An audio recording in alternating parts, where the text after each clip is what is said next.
সবাইকে আবারও ওয়েলকাম আমার চ্যানেল এক্সপ্লোর উইথ নীলাঞ্জন। আজ আমাদের ভ্রমণ ছিল বীরভূম ডিস্ট্রিক্টে। বীরভূমের 3টি সতীপীঠ আর ছিল আমাদের এই যাত্রাটি আকালিপুর গুজ্জকালী মন্দিরে। আমাদের ট্রেন শিয়ালদার থেকে ছিল আর এটি যাবে আপ টু মালদা অব্দি, যদিও আমরা নামতে চলেছিলাম নলহাটি স্টেশনে। আমাদের এই যাত্রা এবার শুরু করব। রাত 10:30 থেকে আমাদের এই যাত্রা শুরু হয়েছিল।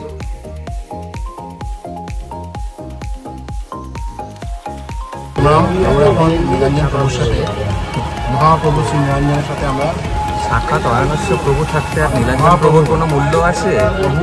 এত কষ্ট করে এখানে আমাদের শিয়ালদাতে নেমে এসেছে, এখন লোকাচ্ছে দেখুন। আর সব থেকে ভালো যেটা লাগছে যে ট্রেনের যে কি সুন্দর ব্যবস্থা করেছে এখানে। আমরা টিকিট তো পাইনি, শেষ মুহূর্তে জেনারেল কম্পার্টমেন্টের টিকিট নেওয়া হয়েছিল, কিন্তু খুবই ভালো অ্যারেঞ্জমেন্ট। আর দ্বিতীয়ত কালকে অনেক কিছু আছে আপনাদের জন্য সারপ্রাইজ, যেটা অলরেডি আপনাদেরকে বলা হয়েছে।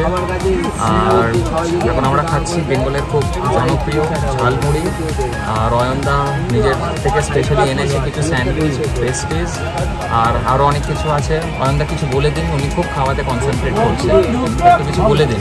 আমি পেট পুজো করে নিই, পরে আবার আসছি। ঠিক আছে, তাহলে আজকে আবার রাত্রেবেলা দেখা হচ্ছে। ইতিমধ্যেই আমরা নলহাটি জাংশনে নেমে পড়েছি। এই সামনে দেখতে পাচ্ছি অয়নদা যাচ্ছে। আর নলহাটি জাংশনে নামার পরে এই আমরা এগিয়ে যাচ্ছি। নলহাটি জাংশনে আমাদের নামতে হলে একটু এগিয়ে গিয়ে, আসলে মানে যত বড় না জাংশন তার চেয়ে বড় ট্রেন হয়ে গেছে। তা মোটামুটি আমি তো ভয় পেয়ে গেছিলাম যে আমি বাইরে গিয়ে বোধহয় নামছি নাকি হয়তো ট্রেনটাই দাঁড়াবে না। যাক গিয়ে ট্রেনটা দাঁড়িয়েছে। এই এখন ট্রেনটা এগিয়ে পড়ছে নিজের রাস্তার দিকে। তো এই আজকে শুরু হচ্ছে। আপনাদের জন্য যে সারপ্রাইজটা ছিল সেটা এটাই যে আজকে নলহাটিতে নেমে প্রথমেই সতীপীঠ একটা আমরা কভার করছি। সেটা হচ্ছে এই দেখা যাচ্ছে নলহাটিতে নেমে পড়েছি। তা নলহাটিতে নেমে আমি চলছি এখন নলাটেশ্বরে। আর একটু পরেই আমরা পৌঁছে যাচ্ছি মায়ের মন্দিরে। এখন বোধহয় মায়ের মন্দির খোলেনি। আর একটা যেটা বড় সারপ্রাইজ আছে, আমরা আজকে যাচ্ছি আকালিপুর মহাকালী টেম্পলে। সো ওইটার ইতিহাসটা আপনারা পারলে ইউটিউবে বা কোথাও একটা দেখে নেবেন। তার ইতিহাসটা খুবই সুন্দর। আর এখন একটু ঠান্ডা আছে যদিও বা, কিন্তু খুব একটা কিছু লাগছে না। ভয় পাচ্ছিলাম ঠান্ডার বিষয়টাকে নিয়ে। তা দেখি মোটামুটি ঠিকই আছে এখন। আর এখন দেখি একটা গাড়ির ঠিক করার একটা ব্যাপার চলছে। আপাতত তো স্টেশনে খুব একটা কিছু দেখছি না। তো একটা গাড়ি ঠিক করব, তারপর আমরা সোজা ওই দুটো জায়গায় বেরিয়ে পড়বো। আর তারপরে কি হচ্ছে আপনাদেরকে আস্তে আস্তে আমরা জানিয়ে দেবো, ঠিক আছে? এই যে অয়নদাকে আমরা একটু গুড মর্নিং বলি। গুড মর্নিং অয়নদা। সুপ্রভাত, নমস্কার। এই দেখছেন অয়নদা একবারে মাফলার পরে, মাফলার অবতার হয়ে তৈরি হয়ে বেরিয়ে এসেছে। যাকগে, ঠিক আছে, টাটা।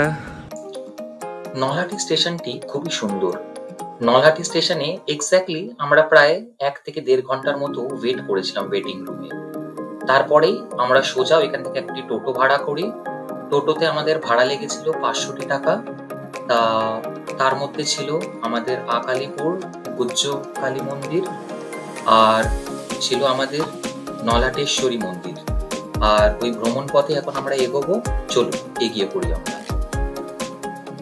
আপনারা রাস্তাটা দেখতেই পারছেন, সেই দুদিকে সেই ঘুটঘুটে অন্ধকার।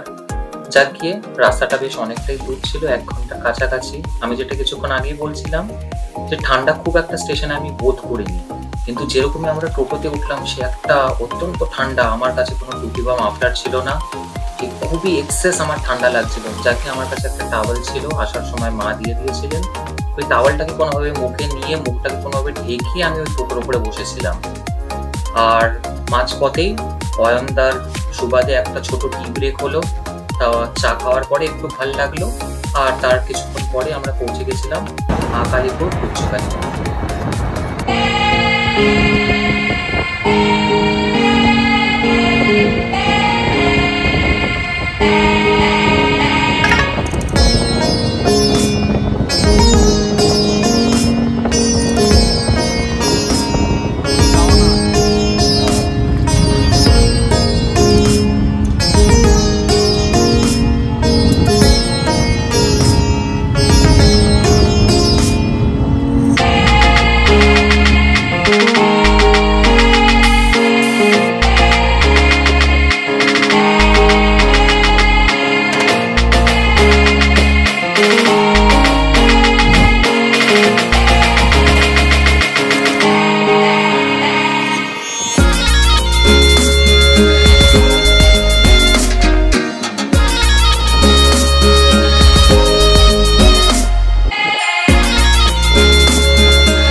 ইতিমধ্যেই আমরা পৌঁছে গেছি আকালিপুর আমাদের গুজ্জকালী মন্দিরে। আর খুব সকাল, এখন এসেই শুনতে পাচ্ছি যে সকাল 8টায় মন্দির খুলবে। আমাদের ধারণা ছিল যে একটু আগে খুলবে। আমরা এসেছি একটা টোটোতে, এই যে পিছনে দেখতে পাচ্ছেন, এই টোটোটাতে আসলাম। উনিও জানতেন না এক্স্যাক্ট কটার সময় খুলবে। তা যাই হোক, অয়নদার আমি পৌঁছে গেছি। যখন মায়ের নামে সংকল্প করে আমরা এসেছি, তা দর্শন তো আমরা করবই মায়ের। আর মায়ের মন্দিরটা কিছুক্ষণের আগেরই ভিডিওতে দেখলেন, আপনাদেরকে স্ন্যাপে দেখালাম। আর খুবই সুন্দর পরিবেশ। আর যেটা সবথেকে বড় কথা, যে সকালবেলায় আসলে ভোরবেলাতে গৌড় এক্সপ্রেসে আমরা এসেছিলাম। ঠান্ডাটা অতিরিক্ত বেশি, আসার সময় আমার ঠান্ডা বেশ লেগেছে। তা মোটা জামা কাপড় অবশ্যই নিয়ে আসবেন। এই সোয়েটারটা দেখছেন, দাদাও দেখছেন, দাদা আগের থেকেই রেডি ছিল, অয়নদা আমাদের। তা অয়নদারও বেশ ঠান্ডা লেগেছে, যাকে অয়নদার সুবাদে আমাদের একটু মাঝখানে চা খাওয়া হয়েছে, একটা স্মল ব্রেক টাইমও হয়েছে। তা বেশ ভালো লেগেছে। যতক্ষণ না মন্দির খুলছে একটু অয়নদার থেকে শুনি, মানে এই মন্দির বিষয়ে অয়নদা বেশ কিছু তথ্য দেবেন। নমস্কার, জয় মা।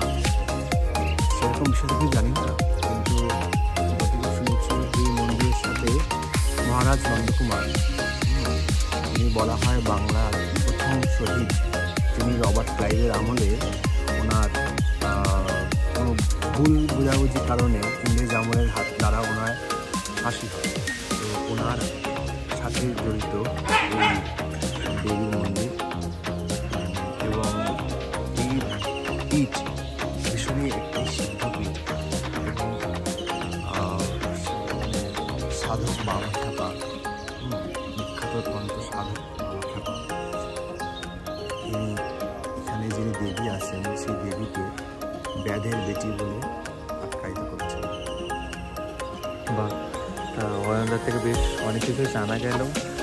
আর আমরা যেটা ইউটিউবে দেখেছি আসার আগে, যে মায়ের বিগ্রহটা সত্যি খুব একটা অনবদ্য একটা মূর্তি, মানে এরকম সচরাচর মূর্তি দেখা যায় না, আমি তো আগে দেখিনি।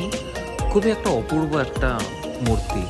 তা সেই মূর্তিটা আপনাদেরকে দেখাবো। মন্দিরটা খুলছে ঠিক 8টার সময়তে, এখন ঠিক 6:30 বাজে। আমাদের এই কিছুক্ষণ একটু অপেক্ষা করতে হবে। মন্দিরের বাইরেই একটু ঘুরি, সামনেই দেখছি একটা রামকৃষ্ণ বিবেকানন্দ সংঘ আছে, ওইখানে একটু যাব।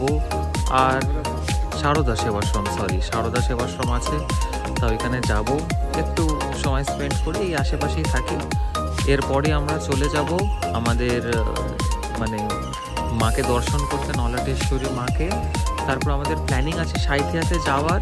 এবার দেখা যাক, মানে আজকে সময় পারমিট করবে কি না, বা প্ল্যানিং আমাদের যেরকম হওয়ার উচিত ছিল সেইভাবে তো চলছে না। আসলে মন্দিরটা 8টায় খুলছে, আমাদের 8:40 আমাদের ট্রেন ছিল। তো দেখা যাক, যেটা ভালো হবে সেটাই আমরা করব। মায়ের মন্দিরটা আবারও একটু দেখাচ্ছে। মায়ের মন্দির এখনও খোলেনি, এই কিছুক্ষণের মধ্যে আমাদের মায়ের মন্দির খুলবে 8টার সময়। সে সময় আবার আপনাদের সঙ্গে একসঙ্গে হব। এটি যেটি দেখছেন, এটি হলো আকালিপুর গুজ্জকালী মন্দিরের একেবারে পার্শ্ববর্তী স্থিত একটি মহাশ্মশান। আর মহাশ্মশানের পাড়েই হচ্ছে সেই নদী, যেই নদী পথে হতেই আমাদের গুজ্জকালী মাকে সেই বারাণসী দশাশ্বমেধ ঘাট থেকে আনা হয়েছিল। এই মূর্তিটিকে এনেছিলেন নন্দকুমার। এর ইতিহাসের ব্যাপারে আমরা পরের এপিসোডের ভিডিওতে শুনবো। এখানকার প্রধান যিনি সেবায়েত আছেন, উনি বলবেন আমাদের। চলো একটু ঘুরে দেখি। আর এরপরেই একটা সুন্দর একটা পরিবেশ আমরা দেখতে পারবো। আসলে আমরা মন্দিরে খুব তাড়াতাড়ি পৌঁছে গেছিলাম। মন্দিরে আমরা যখন পৌঁছাই তখন 6টা বাজে, ভোর 6টা। আর মন্দির খোলার সময় ছিল 8টার পরে। তাই এই 2 ঘন্টা আমরা বেশ সুন্দরভাবে কাছাকাছি একটু ঘুরলাম আর ছুটি একটু আনন্দ করলাম। এর মধ্যেই আমরা দেখতে পারি যে খুব সুন্দর আমাদের যে সূর্যোদয়টি হচ্ছে, সেটা আকালিপুর মন্দিরের জাস্ট পার্শ্ববর্তী স্থিত একটি মাঠ থেকে খুব সুন্দরভাবে তার দৃশ্য আমরা দেখতে পারলাম। তো চলো একটু দেখি।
চিঠি দেখলেন, যেটা হতে আমরা আকালীপুর মায়ের মন্দির দেখলাম আর আমাদের সূর্যোদয় দেখলাম। ঠিক তার একটি দিকে অবস্থিত হচ্ছে রামকৃষ্ণ মিশনের একটি প্রাইভেট সেন্টার, সারদা সেবাশ্রম। আমি আর অয়নদা টুক করে আর কোনো সময় নষ্ট না করে ওই আশ্রমের মধ্যে পৌঁছে গেলাম। আশ্রমের মধ্যে পৌঁছাতে খুব সুন্দর একটি ছোট মন্দির দেখলাম। মন্দিরে পূজনীয় ভূতেশানন্দজি মহারাজের ছবি দেখলাম আর গহনানন্দজি মহারাজেরও ছবি দেখলাম। ওইখানে একজন ভদ্র মহিলা ছিলেন যিনি মন্দিরে বসেই বেদ পাঠ করছিলেন। আর দেখলাম একটি ছোট বালক আশ্রম, যেখানে ছোট ছোট বাচ্চারা পড়তে যাচ্ছেন, শিক্ষকরাও আসছেন। সম্ভবত ওইখানে হোস্টেল সুবিধাও থাকতে পারে। পরবর্তীকালে আমরা জানতে পারি যে ওইখানে হিরণময়ানন্দজি মহারাজ গেছিলেন। ওই আশ্রম ওনার হাতেই সম্ভবত তৈরি, আমি ঠিক জানি না, কিন্তু সম্ভবত মনে হয় ওনার হাতেই ওই তৈরি। কিন্তু মন্দিরের স্থাপনার পেছনে তার একটা বিশাল কিন্তু একটা রেসপন্সিবিলিটি, বা বলতে পারেন যে ওনারই মন্দির। এটির পরেই আমি আর অয়নদা এগিয়ে চললাম আমাদের সেই ব্রাহ্মণী নদীর পাড়ে। ব্রাহ্মণী নদীর পাড়ে যাওয়ার পথে আমরা দেখলাম মায়ের সেই পুরনো মণ্ডপটি, যেখানে মন্দির স্থাপন হওয়ার আগেই মাকে রাখা হয়েছিল। এই নদীর পাড় দিয়ে মা এসেছিলেন এই মন্দিরে।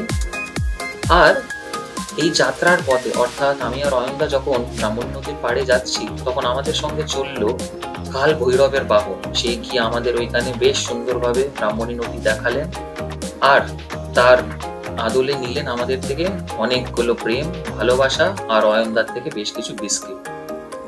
আজ এইটুকুই। পরের দিন আমরা মায়ের মন্দিরের ভেতরে তার পুরোহিত অর্থাৎ প্রধান সেবক যিনি, তার সঙ্গে আমরা কথা বলবো আর এই মন্দিরের ইতিহাসের ব্যাপারে জানবো। আজকের জন্য এতটুকু।